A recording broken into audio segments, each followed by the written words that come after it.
So you're still at your undisclosed location. You're sleepy. I am. It's I don't know how you. Okay, so there's a lot going on. Yeah. You know, it's not. I'm not just. It's not just watching a house. It is a fucking suburban house. Yeah. It is a big house with a pool and levels and things and stuff. It's not a mansion, but it's larger, substantial. And you know, I live in a condo, big condo, granted, a nice condo, but fuck, how do you people do this out in the suburbs with these houses? Like, it is so far to the bathroom. Welcome to 2 Shots and a Royalty Check, brought to you by Venmo, Your Money, Your Move, and Liquid Death, Murder Your Thirst. Let's get back into it.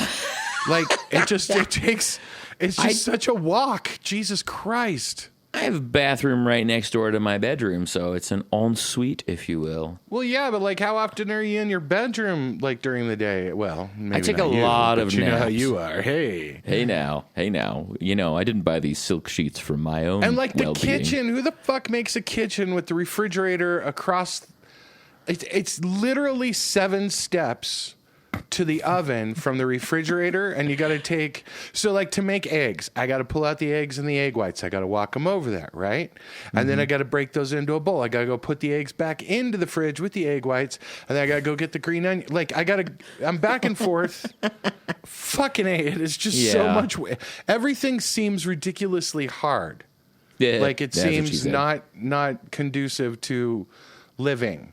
Like, it doesn't seem like it's set up for life. Well, I think what it is set up for is not for a single man in his 50s. I think it's that's true. That's true. It is set up for a family of 16 Mennonites.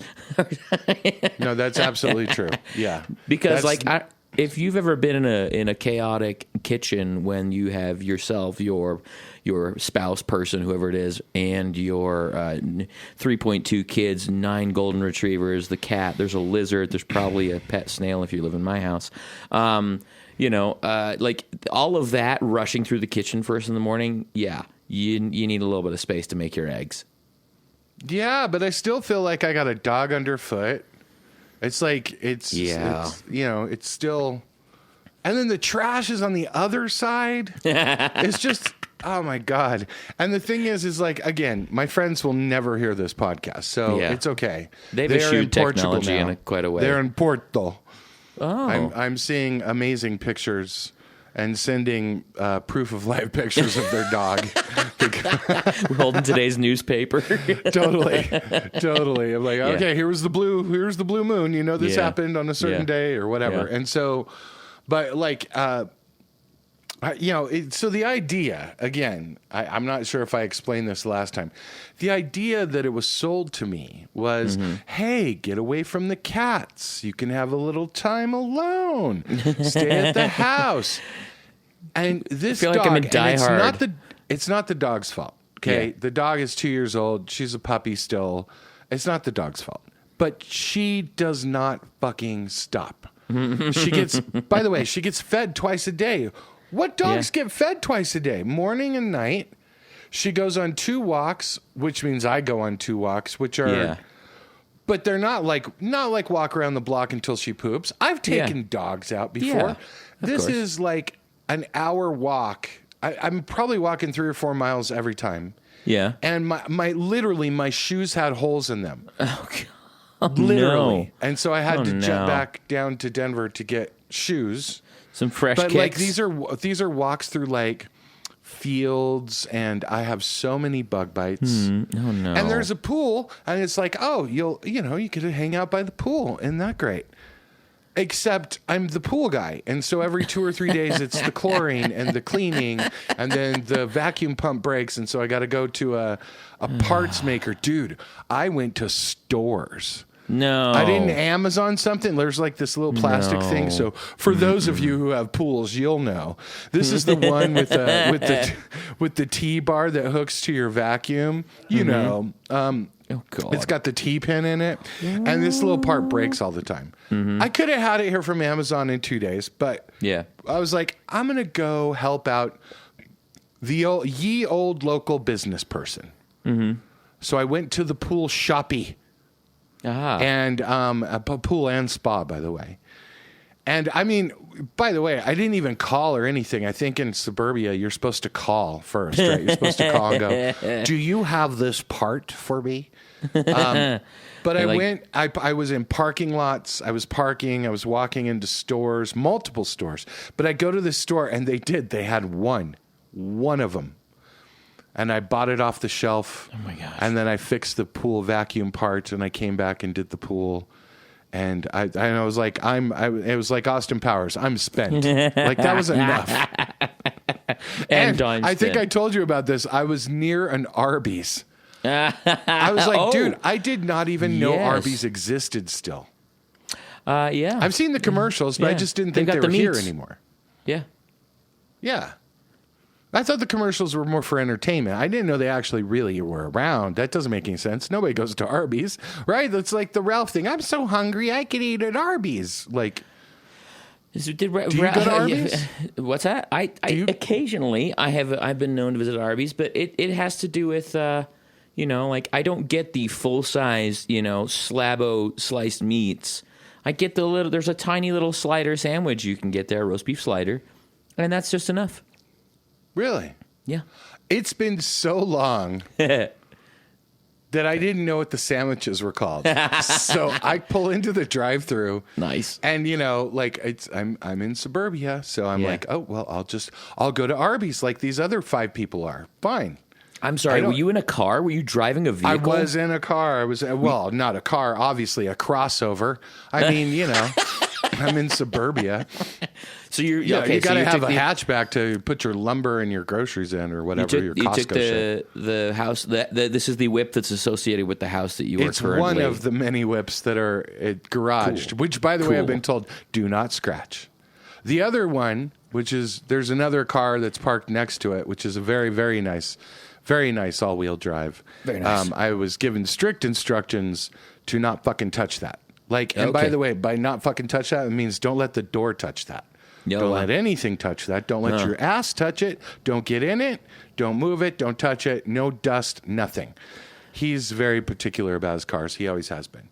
But it is really nice. It's a very nice car. Okay, well, that's fine. But I'm in the other car, which is just sort of your normal all-wheel drive crossover. Okay. You really need that when it's 98 fucking degrees outside. Yeah. But again, air conditioning, God bless it. I agree. Never, ever take air conditioning for granted. Yeah, exactly. It's so nice. So you were in the Arby's drive-thru. Yes, in a vehicle not of your choosing. I have no idea what to order, so I literally just said, "Hey, can I have 2 of the Arby's sandwiches? Can I have the meats? Can I have an Arby's sandwich?" That's what I said. Excellent. I couldn't think of and by the way, the menu's so far away, I couldn't really say I didn't care. Yeah, of course. It's got 1,000 things on it. Yeah. And she goes, the beef and cheddars. And I was like, yeah, that sounds about right. Yeah, that'd be good. So I get up there and I was like, oh, and horsey sauce. I remembered horsey sauce. Mm-hmm. That's a good call. Because that's where the diarrhea comes from. That's what Chris told me, right? Oh, very good. Yep. But so, yeah, I got the beef and cheddars, and she was very funny about it. She did air quotes with one hand as she handed me the bag. Here's your Arby's sandwiches. Perfect. And not great, by the way. Not great. No. I mean, they're okay. It's roast beef and cheddar. Yeah, it's pre-sliced garbage. And I mean, it's fine. I just don't eat fast food that much at all. Yeah, I cook everything, and so I don't. And so it doesn't. It's not like, oh, finally some fat. Yeah. When you don't eat fast food for a while, and you kind of cook a lot, the second you have it, you're like, God damn, there's so much salt in this. Oh yeah, a lot of salt. And I put a lot of salt on things when I cook them anyway, but it's just that's a lot. But you cook it out. Yeah, pretty much. Yeah. That was my Arby's adventure, and I went to a dog store. Ooh. And because I'm almost out of. By the way, it's amazing. I have 5 or 6 different mason jars of different treats I'm supposed to give the dog at different times. Yeah, okay. So there's the plastic bag one to take on the walk. Mm-hmm. Refill that up. Okay. She gets like 7 treats during a walk. And she'll just stop and look up at you like, it's treat time, bitch. It's treat. And I'm like, oh, okay, here you go. And by the way, one of them she hates. And so I know that now. Yeah. And then there's a big treat for a good walk. Oh, which very means good. A poop walk. Yeah. And then there's treats for like dessert. Like after we sit outside and look at other dogs on the walkway and meet with other people. Here's the other thing about suburbia. Open up a copy of Play Dog and... Dude, here's the other thing about suburbia that I do. By the way, I grew up kind of in suburbia half of my life. I grew up in a neighborhood. I mean, it was kind of the bad side of the tracks, but it was, there were still people in houses and things and stuff. So I know about it, but it's just been so long. I've been a city kid for so long. Yeah. You know what I don't like? What? People. Like people. Like I like sitting on my balcony on my perch in my penthouse and watching everyone down there. Mm-hmm. I do not like sitting out on the front porch while everyone and their fucking dogs come up and go, "Oh, hi. Oh, there she is. Oh, hi." And let's what breed is she? Which by the way, I have no idea about breeds. No idea. The dog looks like the Simpsons dog. So you tell me what breed that is. It's the Simpsons Santa's dog. Little Helper, number 1, 2, or I don't even know how far through. Yeah. I don't know what dog that is, but that's what she looks like. Yeah, that's like a Wicket exactly chocolate or a greyhound or something. Yeah, kind of greyhoundish. Let's take a look. I'm going to look in the internet and see what Santa's Little Helper is.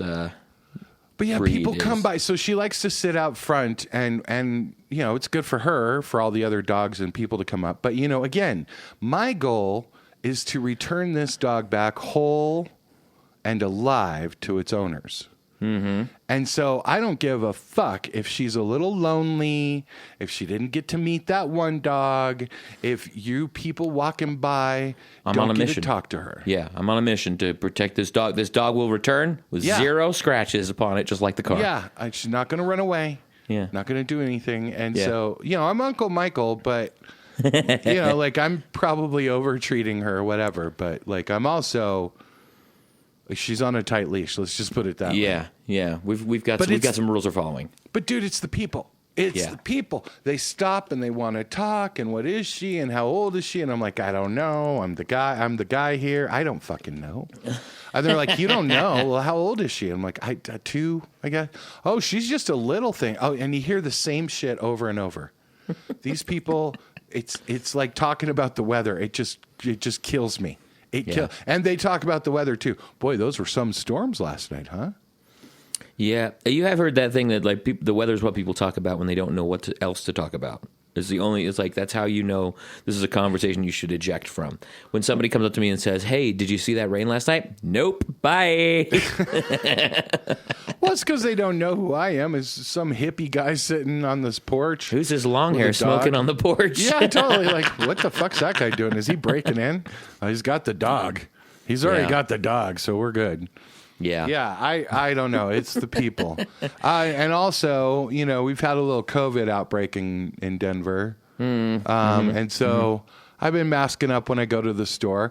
And I'm so far out here that I'll give you two ways to know how far out from the city you are. Okay. One, down the block, which there's kind of big blocks by a greenway over here. There's an American flag upside down. Oh no! So that's one. That tells you how far away. Yeah. Yep. And then number 2, I went to we'll call it a King Soopers, but other people know it as a Kroger. The Kroger. And I was literally the only person in a mask at all. At all. Which is fine. I don't care. Doesn't matter to me. You do, boo. Yeah. And it was so funny because everyone was trying to dodge me. The sick, stay away from the sick boy. Stay away from the sick boy and the person who still believes in masks. Oh dear. Yeah, so that's how far out I am. Those are the kind of people I'm dealing with. Yeah, well, that sounds like fun. How are you doing? I'm good. Yeah. I'm currently borrowing an office from some friends to have a space to podcast because I'm currently in transition, shall we say? I've been staying somewhere where it's a very interesting place to stay. I spend most of my time fixing things that need to get fixed because I'm the handy one in the house. So I'm like, okay, I'm going to fix that. Okay, now I'm going to fix that. Okay, I'm going to fix that. Oh, that cabinet door's been hanging off for 2 fucking years? Yeah. I'll get it. Go to the store, pick the right hardware, hang it up. There you go. Oh, my God, they're level. Yeah, that's what happens. We've both been playing homeowners. Home meowners? Yeah, totally. Meow. Oh, my God. It's funny, I'm in this position where one of the nice things about, being self-employed and being an artist and being a musician is, we have really unusual timetables throughout the day. Like if I'm usually up around 7 to take the dog for a walk, like that, this, that, and the other thing. I do kind of similar things. My dog is very well trained thanks to a friend of mine who was very, very good at that. He trained, and he and his girlfriend trained my dog Percy, and he's just doing so well, and it's really pretty easy to take him for a walk now. And I have treats with me when it's basically his food in my back pocket when I was like, you did good. Here's a chicken nugget from your food. But how often do you feed your dog? 3 times a day, breakfast, lunch, and dinner. Jesus Christ! No, his name's Percy. Percy Van Halen. Lord Percival Van Halen. Of the Miller Creed. Of the sixth of the Miller Creed. He wears the house tartan on a regular basis. Actually, he snacks on it. But yeah, just like the thing about nice thing about being like is like we get up and I do this, and then I can take some time to meditate, and then I can go over here and I can get some breakfast, read a book, drink some coffee, and then I might do a little creativity thing. I've been working on a project lately that requires a lot of loud guitars, and that's been really fun. I'm in this place now where I get to choose what my world looks like a little bit more than I have been able to in the past. I get to decide where I am, and I've been making decisions based on where other people want to go, other people are, and now I'm in this place where I'm like, no, I get to make the decision for me, and I still don't want to buy a house.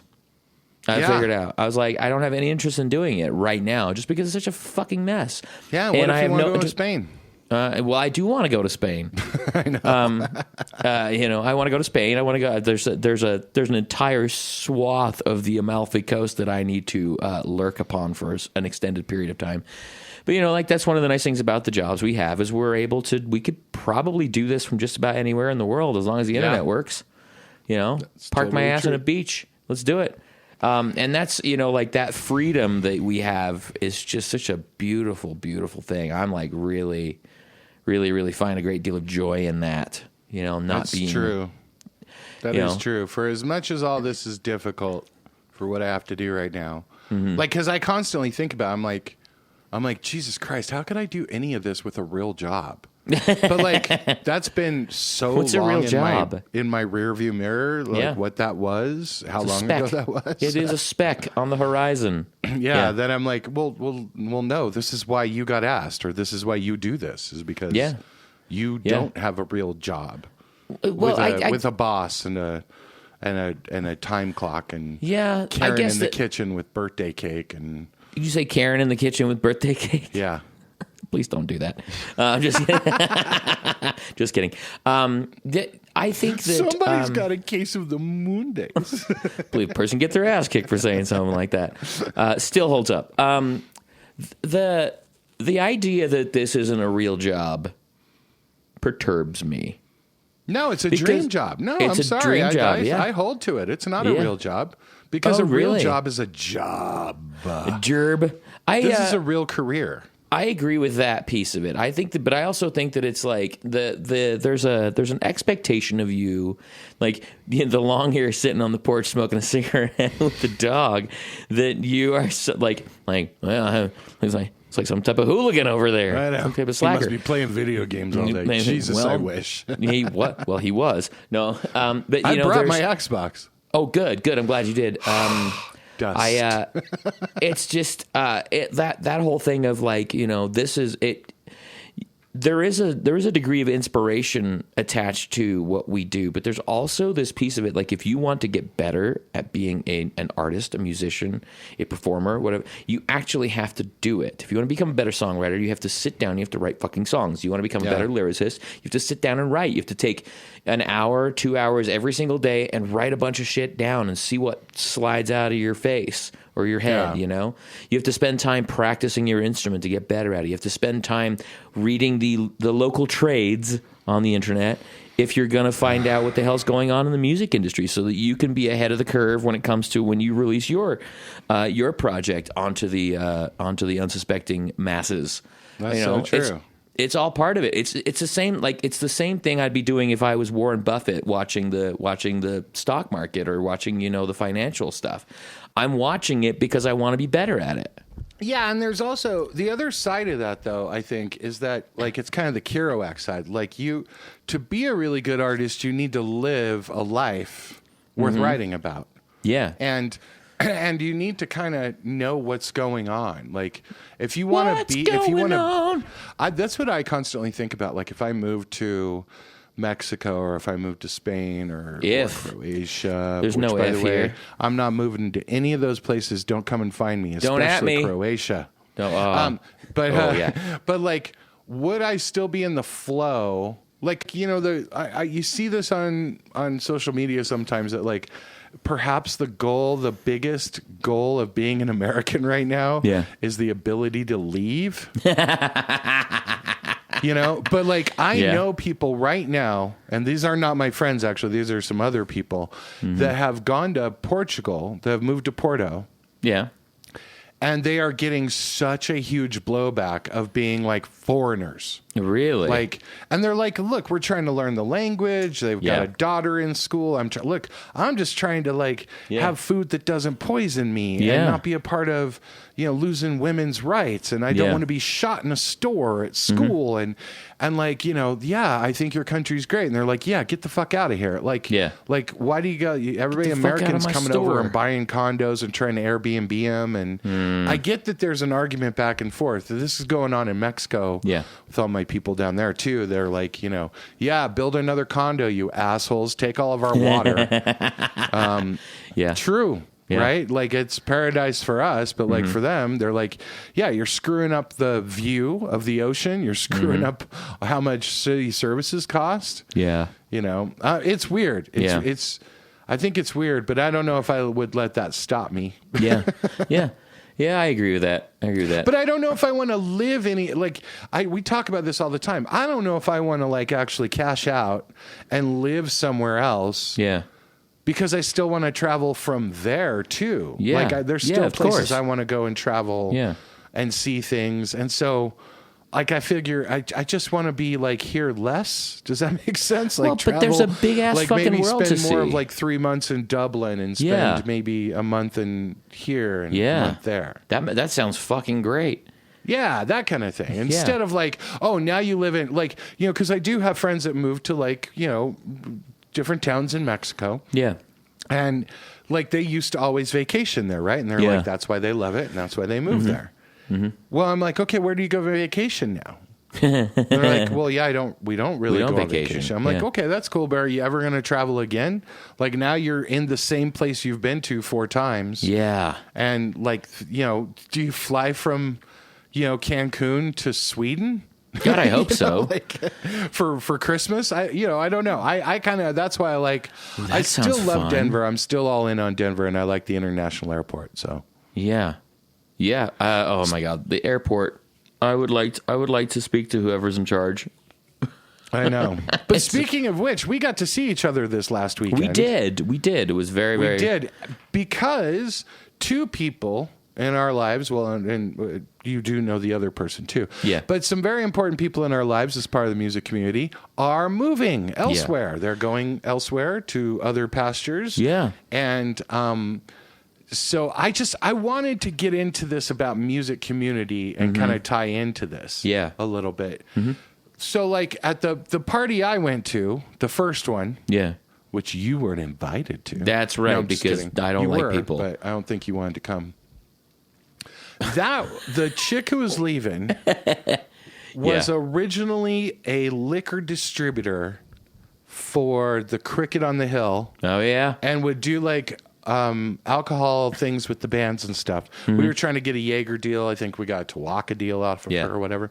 But then she became kind of a fan of a bunch of bands, and then was around for a long time and sort of with some people as well that were close to the band scene. Yeah. And she's just been a great friend for, decades, right? At that same party were two other guys that were in a band I was in like 1993, 94. Ah, yes. 2/3 of that band was there. And the other guy actually is the guy that did the bathrooms in that house. Nice. There you go. And so, like, there was like so much history right there that was happening. And then I left from that and went and met you at our other friend's house for a big going away party of someone who we've all played with for decades, like literally decades. 20 years. Their band plus, was big in the 90s and then in the 2000s. Yep. And then he became a booker, and then he kind of ran a club that was very influential for a lot of people. Yeah. And we got to see so many people, and it made me think of this. Like, we're all so close to these people, but it's not like I went to their, like, they're the kids' bar mitzvahs. Yeah. Like, we all have our very, very close friends, but when we all get together, it's like, we've known each other, like, for 20, 30 fucking years, man. And we know what's going on with that. Yeah, totally. Yeah. And so I was just thinking that, like, for people that say, like, what does it mean to build a music community and why is that important? And it's kind of like when you're starting out as a band, it's just so important to start to get to know other band members. Because you don't even know, like, we're at this party and, like, there are 50 people there that are still playing. Yeah. Who have been playing, that we've all played with, that some of us have been in multiple bands with. Yeah. Multiple people have died. Some people are still there. Some guy was in a wheelchair. Yeah. Like there are people that we know forever that you'll never break that bond. That is so important. Yeah. Yeah. It's, a bunch of the people that were at that, it's funny because like almost everybody at that party was older than me, right? And I don't mean to be a dick, but almost everybody at that party was older than me. And I remember when I was, because I'm probably 5 to 7 years younger than most of the people there. If we're looking at Bill T, I'm 100 years younger than he is. I'm just kidding. But when I started playing in bands, all y'all assholes were in your mid-20s, right? Right. And you were selling out clubs, and so I come up and I'm like, "Hi, what's going on? I play guitar." And like, that kid's pretty good. I wasn't a dick. And almost everybody at that party at some point in time gave me some type of break, right? To where like, "Hey, we're selling out a show this weekend. I'm going to squeeze you in on that opening slot," because that's the kind of power that they would have in those those times. And almost everybody there was so generous with their energy and their time and their reputation. They put their nuts on the electric fence, hoping it wasn't on at that moment in time. To help a kid out who was trying. He was just playing as much as he could to get into as many shows as he could, and just became friends and became, and when, I was able to reciprocate some of those things, it became, it became kind of a more of a built-in friendship. But that generosity of spirit, I don't know many industries that have that. When you look at somebody and you go, "I like you as a person, I think you do pretty good fucking work. Let's go. Yeah. Come with me. I got something to show you." You're competitive and you're competitive because you want to kill the scene, you want to kill the show, you want to sell out, but you're also supportive. Yeah. Yeah. And I think it's so funny because I was talking to a mutual friend of ours we were just picking off people that we played with back in the day. Yeah. And I mean, some of these people I played open stages with. Oh, that's my how goodness. far back it goes. When I was you. Yeah. Yeah. You know, when I was the young kid trying to break in. Yeah. And the thing is that like what we realized is how many people in the scene, in bands or solo acts or, you know, hired guns or whatever, would end up being bookers, venue owners, you know, promoters, major music like reps, in the scene, radio personalities, like national people, touring people, like, you know, like it goes on and on. Not everyone's going to make it, but like I thought about it like this, is that like, what the fuck do you mean by make it? Like I was looking at all of us at that party and it's like, look, everybody here's fucking we're made all it. alive. We're all most of us still doing music. Yeah.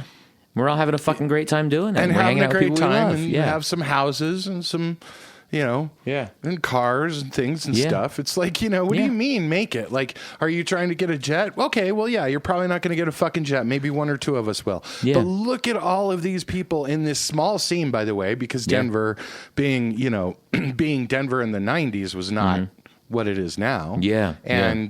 And so, like, to come up in that time and then get through the 2000s and stuff and go through that and to see where everyone is now. And by the way, the guy that we were feting who's going away to New York, he's going to run another venue there in New York. And it's just fucking cool that everyone is still doing the thing. Yeah. And you just kind of, you know, but we also have some people who, you know, played Red Rocks the next night, you know, or played Red Rocks the night before. Yeah, exactly. Like, yeah. You know, and like, so it's just great. It's just fucking great to see. And it was great to see everybody. And by the way, it was so funny when there are a few people who are like, you have a podcast? Yeah. And they're like, yeah. Yeah. And just, dude. Yeah. You know what's funny is with regards to this level of community, I remember having a conversation with an acquaintance of mine about Nathaniel Rateliff. Yeah. Old friend of the show. Yes. Yeah. You know, like a guy we've known for, you know, a good solid over a decade, you know, seen him throughout his own bands, through his solo project, through Born in the Flood, all of that kind of stuff. And, you know, when I remember getting the text that they were going to be on, I think it was Conan. It was either Conan or something like, no, it might have been Kimmel. No, it was Kimmel, right? I know it was a K sound. And this, I was like, fuck yeah, that's fucking awesome. Hell yeah. I know how hard he'd been working on that first Night Sweats record. You know, and, you know, they've got the record comes out and he's, you know, then off to the races. We haven't seen him since. You know, no. And saw him at the bar where they bought, and that was it. Yeah, exactly. Every now and then he's over there. Yeah, but I remember like this, like, well, aren't you jealous? I'm like, fuck no. God, no. No, not even close to jealous. I'm really excited that my friend is doing what he wants to do in the way that he wants to do it. I mean, I saw my buddy. I've got a friend who plays for a very, very large '90s act. Who, you know, I got to see on stage in front of, you know, I don't know, 40,000 of our closest friends at a show, and like was very close. And just seeing people do what they're made to do brings me so much joy. I need nothing else. You know, I don't need them to call me and say, hey man, thanks for supporting me. I just need you to go fucking do whatever you want to do and makes you happy. That's it. Yeah. And so, so to build on this point the reason why I bring this up is that you see this on TikTok and Instagram a lot of like the hang in the music industry is what's important. And that's very true. It is true. The green room, the after the show, the backstage, kind of like going back to the apartment, whatever. Yeah. It's super important. Same thing with like rehearsal spaces. Yeah. But building community is a little bit different. Even you don't have to be best friends with other bands or other musicians or whatever to invite them over to a barbecue. Yeah. And like, let's get together and jam for no fucking reason. You're not trying to put together a new project. It's not going to be recorded. Yeah. It's just, let's get together and have a few beers and just hang out on an off night. Yeah. And that's how these things build.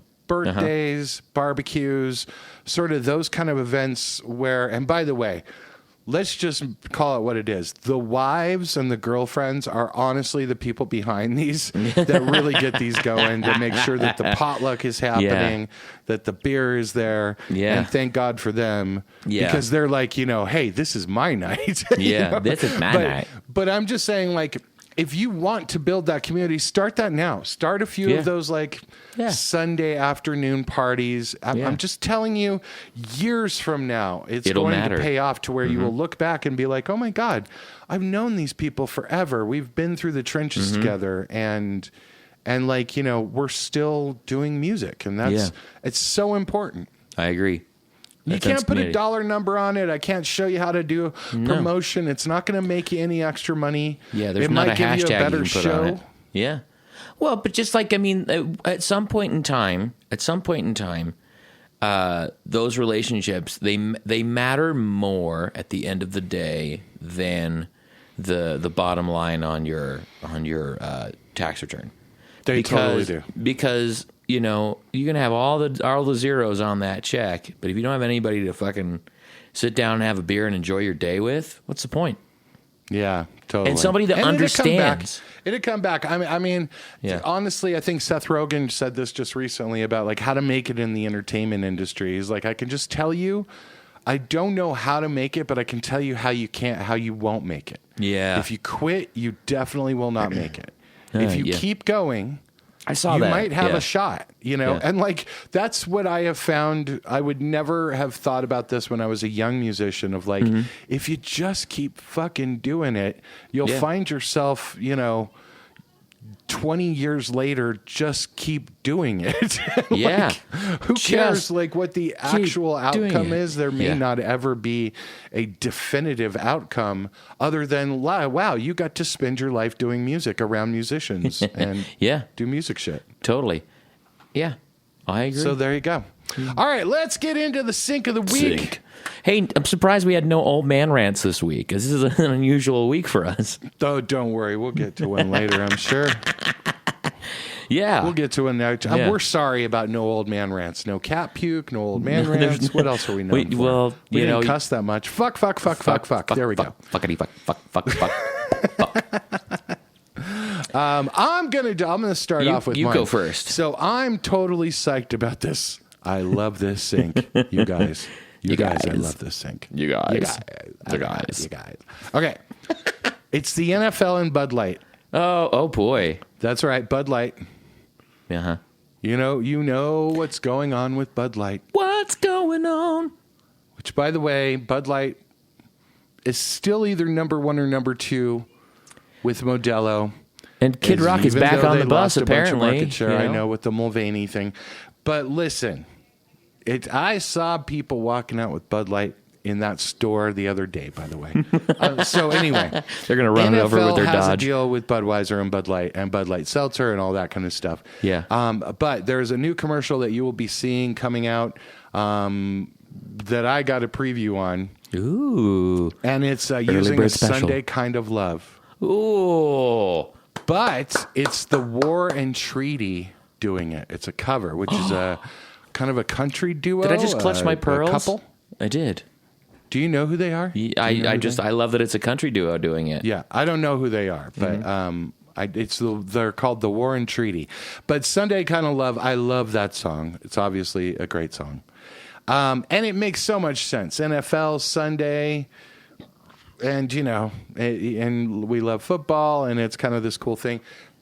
Anyway, you're going to see this ad coming out, and I hope it works. I think it's going to work for the NFL. I don't know what it's going to do for Bud Light, but I don't give a fuck.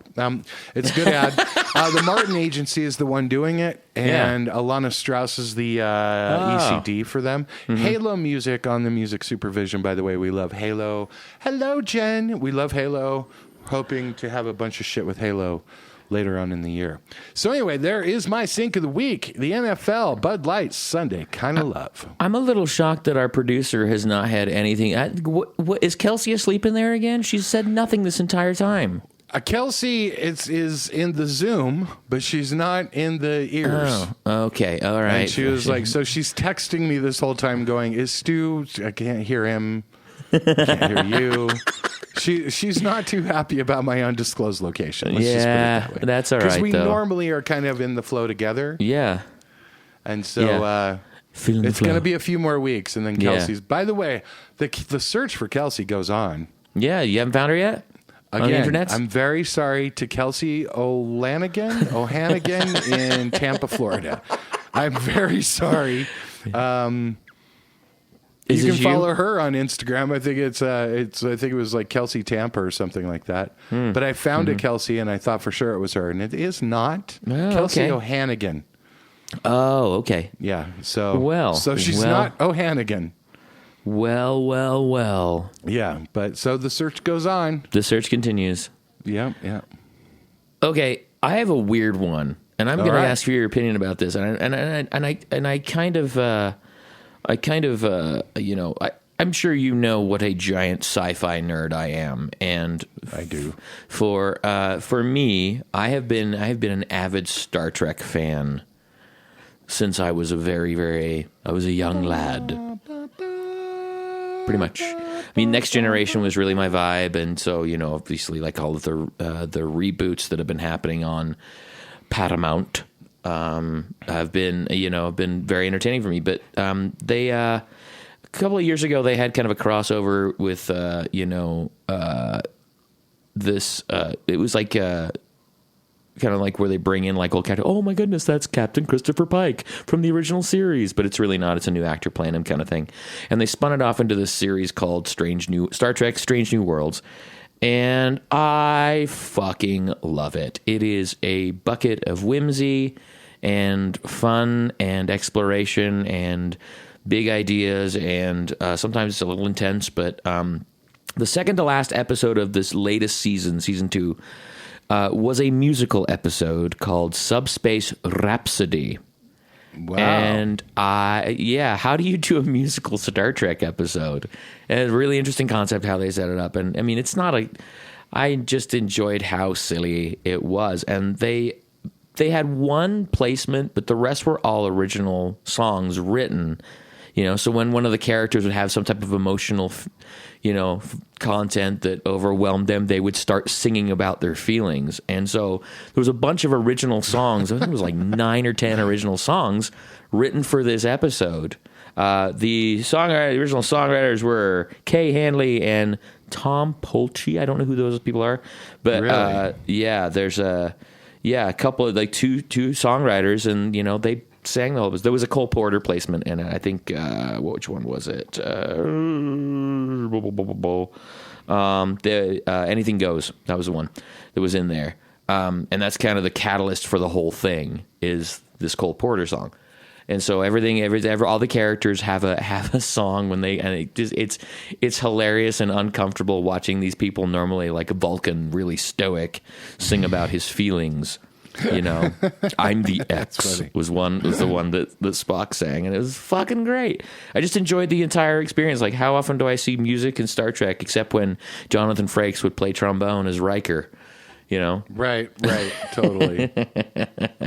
That's hilarious. So what's the name of the show again? It's called Star Trek: Strange New Worlds, and it's on the Paramount Network. Strange New Worlds. I do need to check that out. I really like fun. Star Trek. I love Star Trek. Yeah, but I'm not a Trekkie. Oh. But I've done almost all of the, like I love Picard. Yeah. So it's not like I'm just all canon Star Trek. Yeah. Certainly not. Yeah. I've watched all the movies. That was one of the things we did during COVID is watch every single Star Trek movie in order. Yeah. And then you found out you could not get Wrath of Khan, I think. Oh, yeah. No, wait a minute. Which one? It was 4. It was the one with the whales. Voyage Home. Yeah. Like, you couldn't get that. Like, it wasn't on anything. Yeah. At the time. Yeah. So we just fucking bought it. Yeah. There you go. I was like... Isaac and I watched all of the movies. Isaac and I watched all of the movies last year. My son and I watched all the movies last year, and we watched the motion picture, which isn't great. It's kind of a bloated sack of garbage. But basically, when we started watching it, and he was like, "Dad, this is really kind of boring. I'm like, it's okay. You want to do something else? He goes, well, I want to leave it on, but let's play chess while we watch it. So we played a game of chess while watching Star Trek The Motion Picture. And when we got to Wrath of Khan, he was like, fuck, this is great. But that first one is... And this Wrath of Khan is all repurposed footage, apparently, from the motion picture. That's what I heard. Really? Constraints on the budget made it so that they repurposed a bunch of the stuff from... not all of it. I think there's a couple of, extra... They had to shoot something, but they had such a smaller budget for that second movie that they... they had to repurpose some of the shots from the motion picture and some of the ones that weren't used. And I just, again, constraints and boundaries on creativity often yields superior results. True. That's true. Spike the mic, I'm out. It could also hurt people, but yeah, it does give really good results. Yeah, you have 50% of a point there, fucker. All right, let's wrap this sucker up. Hey, make sure to rate and subscribe and give us 5 stars on Apple Podcasts. We really do appreciate it. If you're on Spotify, hey, check it out and leave it with other people. Let other people know about it because people on Spotify don't give a fuck. We're doing pretty well on YouTube. And thank you. And by the way, we got a few Stitcher people. Shout out to you, Stitcher people. Stitcher. I'm sorry it's going away. I don't know why you're watching on Stitcher or listening on Stitcher. But you can always find us, 2ShotsMusicPod.com. 2ShotsMusicPod wherever you follow people, and you can email us all your stupid questions, and we'll try to answer them in a stupid way. We will absolutely. 2ShotsMusicPod@gmail.com. Hey, we did it. And until then, we will try to find Kelsey, and we hope you write a great song, and we'll talk to you next week. Love y'all. Bye. All right, bye.